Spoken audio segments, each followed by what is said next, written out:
स्वागत है आप सभी का ग्लोबल अड्डा में। मैं हूं आपके साथ पुनीत मिश्रा। आज हम बात कर रहे हैं चाइना की।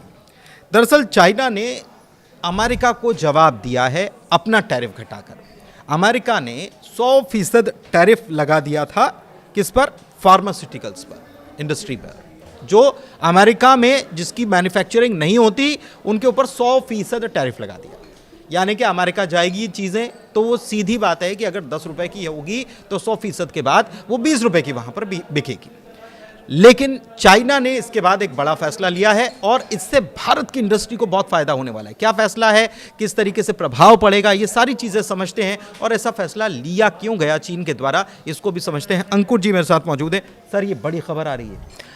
बिल्कुल, ये एक पॉजिटिव डेवलपमेंट है फार्मा इंडस्ट्री के लिए कि उन्होंने 0% किया है, पहले 30% था। आपने देखा होगा कि इंडिया और चाइना के बीच में करीब $127 बिलियन का ट्रेड होता है बायलैटरल, जिसमें जो इंडिया का जो एक्सपोर्ट है वो करीब $14 बिलियन के आसपास रहता है और इंडिया का जो इंपोर्ट है वो $113 बिलियन का रहता है। तो 127 में से 113 तो हम इंपोर्ट ही करते हैं। डेफिसिट है बहुत ज़्यादा, डेफिसिट बहुत ज़्यादा है, $14 बिलियन का डेफिसिट है। और इस डेफिसिट में अगर चाइना ये फार्मा अगर इंपोर्ट करता है तो थोड़ा बहुत ही कम हो सकता है। तो एक तो बड़ी खबर ये है। दूसरा ये है कि फार्मा इंडस्ट्री में आपने देखा होगा कि डोनाल्ड ट्रंप ने वहाँ पर ब्रांडेड और पेटेंट जो दवाइयाँ हैं उन पर टैरिफ लगाया है।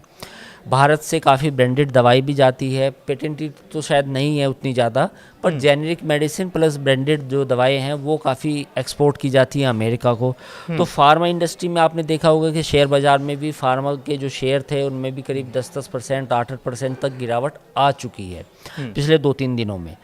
तो अब भारत की जो फार्मा इंडस्ट्री है उसके लिए सबसे बड़ा संकट ये है कि अमेरिका में चूँकि हम सबसे ज़्यादा उनको निर्यात भी करते हैं, तो भारत जो इंडियन फार्मास्यूटिकल्स कंपनी है उनको एक नया बाज़ार तलाशने की ज़रूरत थी। तो अगर चाइना इंपोर्ट करता है, चाइना एक बड़ी मार्केट है पूरी दुनिया में फार्मा की भी, तो अगर इंपोर्ट करता है तो उससे कुछ ना कुछ राहत मिल सकती है भारतीय फार्मा कंपनीज़ को। तो ये एक पॉजिटिव डेवलपमेंट माना जाएगा। और ऐसे समय में जब अमेरिका ने भारी भरकम टैरिफ लगाया हुआ है और ऐसे समय में ये एक स्ट्रेटजिक डिसीजन भी है। काफ़ी कम लोगों को पता होगा कि चाइना ने, जो हमारा बॉर्डर पे जो झगड़ा होता है वो एक अलग मसला है, पर चीन ने भारत को MFN का स्टेटस दिया हुआ है, यानी कि मोस्ट फेवर्ड नेशन का। अच्छा, वो उन लोगों को दिया जाता है जहां से आप चीज़ों को ज़्यादा आसानी से एक्सपोर्ट या इंपोर्ट करते हैं। तो कुल मिला के ये एक पॉजिटिव डेवलपमेंट है, इसका स्वागत होना चाहिए। कम से कम जो फार्मा इंडस्ट्री है जिसको नुकसान होने वाला था अमेरिका से, वो थोड़ा सा कम हो सकता है। देखिए, वैसे तो मार्केट के एक्सपर्ट्स ही बहुत अच्छे से बता पाएंगे इसके बारे में, लेकिन फिर भी मेरा सवाल है। हाँ, बताइए। कि आज रविवार है, कल बाजार खुलेगा। हाँ, बाजार खुलेगा तो जो शेयर गिरे कल वो बूम करने वाले 100%। जब चाइना, क्योंकि अमेरिका की आबादी और चाइना की आबादी को अगर कंपैरिजन किया जाए और वहाँ पर अगर एक्सपोर्ट बढ़ेगा, 0% कर दिया है 30% से, तो हम माने कि इनके शेयर्स में उछाल देखने को मिल सकता है। थोड़ी सी रिकवरी आ सकती है, लेकिन चाइना को एक्सपोजर हमारा पहले नहीं रहा इतना ज़्यादा, क्योंकि जो जितनी भी दवाइयों की कंपनी है उसमें अगर अमेरिका और चाइना का कोई कंपैरिजन किया जाएगा तो उसमें अमेरिका का ज़्यादा है। लेकिन आपको पता होगा कि जो हम जेनेरिक मेडिसिन बनाते हैं उसमें एक API यूज़ होता है। तो API और जो KSM है उसको हम चाइना से ही मंगाते हैं, यानी कि वो रॉ मटेरियल कह दीजिए आप, कि चाइना से हमने मंगाया और फिर उसको दवाओं में कन्वर्ट किया और फिर उसको हमने अमेरिका, यूरोप या फिर अब चाइना जैसा कह रहा है कि 0% होगा तो वहाँ भेजेंगे। तो इसका फ़ायदा तो मिल सकता है, इसमें कोई दो राय नहीं है कि बड़ा मार्केट खुलेगा भारतीय कंपनी के लिए। लेकिन जहाँ तक आपने शेयर बाज़ार के प्रिडिक्शन की बात की, तो अभी अनसर्टेनिटी है शेयर मार्केट में, इसमें कोई दो राय नहीं है, क्योंकि रोज़ कुछ ना कुछ शेयर बाज़ार के लिए उतनी अच्छी खबरें नहीं आ रही। और बाज़ार हमेशा एक स्थिरता चाहता है, जब भी उसको ऊपर जाना होता है तो स्थिरता चाहता है। तो अमेरिका से हर 2 दिन में कोई एक अचानक से कोई बड़ी खबर आ जाती है, तो फार्मा से थोड़ी स्टेबिलिटी आ सकती है कुछ शेयर में या कुछ सेक्टर्स में, मतलब कुछ। लेकिन आप ओवरऑल अगर मार्केट की बात करें तो अभी कोई ऐसा नज़र नहीं आ रहा, जो एक्सपर्ट बात करते हैं, मैं कोई प्रिडिक्शन नहीं कर सकता कि अभी कुछ ऐसा नज़र नहीं आ रहा कि मार्केट में कोई बहुत बड़ी तेज़ी आने वाली है। अच्छा, तेज़ी भले ही ना आए लेकिन ट्रेड डेफिशिएट जो है उसमें अंतर आएगा। बिल्कुल, इस पे मुझे लगता है कि इस पे हमें सबसे ज़्यादा काम करना चाहिए, क्योंकि चाइना के साथ जो ट्रेड डेफिसिट है वो बहुत तगड़ा है। 113 बिलियन डॉलर का अगर आपका ट्रेड डेफिसिट है तो हमें सोचना पड़ेगा कि हम ऐसा क्यों कर रहे हैं। क्या जो चाइना से चीज़ें इंपोर्ट की जा सकती है उनको भारत में नहीं बनाया जा सकता, इस पे हमें काम करने की ज़रूरत है। और ये एक दिन में भी नहीं होगा, रातों रात भी नहीं होगा, इसके लिए 1 दशक लग सकता है, 5 साल लग सकते हैं। वो सरकार को देखना है, कुछ पॉलिसी में बदलाव करना पड़ेगा, PLI स्कीम का दायरा बढ़ाना पड़ेगा, PLI स्कीम जो है उसको और रोबस्ट करना पड़ेगा ताकि जो SME और MSME सेक्टर हैं वो भी उसमें पार्टिसिपेट कर पाएँ। अभी तो कुछ बड़ी कंपनियां ही PLI का ज़्यादा फ़ायदा उठा पा रही हैं, लेकिन जो छोटी कंपनियां हैं उनके लिए भी एक लेवल प्लेइंग फील्ड मिले ताकि जो चाइना से जो हमारा इंपोर्ट है वो कम हो।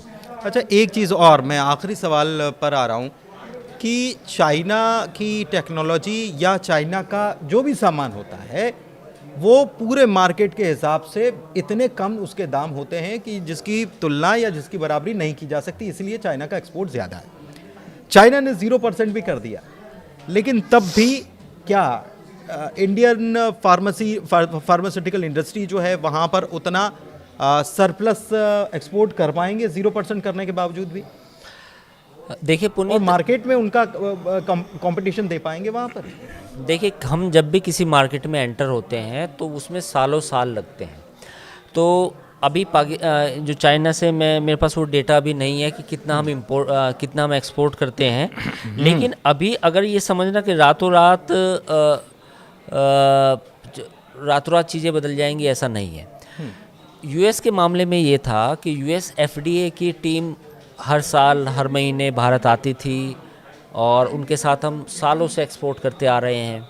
उन्हें भी हमारी फैसिलिटीज़ का मालूम है, कहाँ कहाँ हमारी दवाइयों की कंपनी है। वो उनको अप्रूवल्स भी देती हैं कि US FDA की ने इस प्लांट का निरीक्षण किया।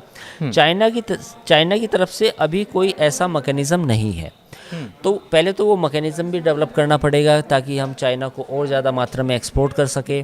और चाइना की मार्केट ऑलरेडी हाईली कम्पिटिटिव है, क्योंकि चाइना में API तो बनाता है, साथ ही बहुत सारी दवाइयाँ खुद भी तैयार करता है। ऐसा नहीं है कि चाइना फार्मा का जो एक्सपोर्ट है वो बिल्कुल ज़ीरो करता है, ऐसा नहीं है। तो हमें चाइना की हाईली कम्पिटिटिव मार्केट में जाना पड़ेगा, उसमें थोड़ा सा और मतलब मेहनत लगेगी, क्योंकि अमेरिकन जो मार्केट थी उसमें एक तरह से जेनरिक की अगर मैं बात करूं तो जेनरिक जो दवाइयां थी उसमें अमेरिका में भारत का दबदबा था, और वो एक दिन में नहीं आया, वो सालों साल की मेहनत से आया। ठीक है, कुल मिलाकर मेहनत अभी करनी होगी अब फार्मास्यूटिकल इंडस्ट्री को, भारतीय फार्मास्यूटिकल इंडस्ट्री को। चाइना ने 30% से 0% कर दिया है, तो मौका मिला है, मौके को भुनाना चाहिए। हालांकि इतनी जल्दी इसका प्रभाव नहीं पड़ेगा, ये भी हम देख रहे हैं। अमेरिका की तरफ से जो 100% टैरिफ लगाया गया है उसका प्रभाव तो तुरंत ही पड़ रहा है, लेकिन जब लाभ आपको कमाना हो या जब आपको कोई मौके मिलते हैं तो उसको धीरे धीरे धीरे धीरे करके हासिल किया जाता है। फिलहाल ग्लोबल अड्डा में इतना ही, चर्चा को यहीं विराम देते हैं। कैसी लगी चर्चा बताइएगा ज़रूर। बहुत धन्यवाद। नमस्कार।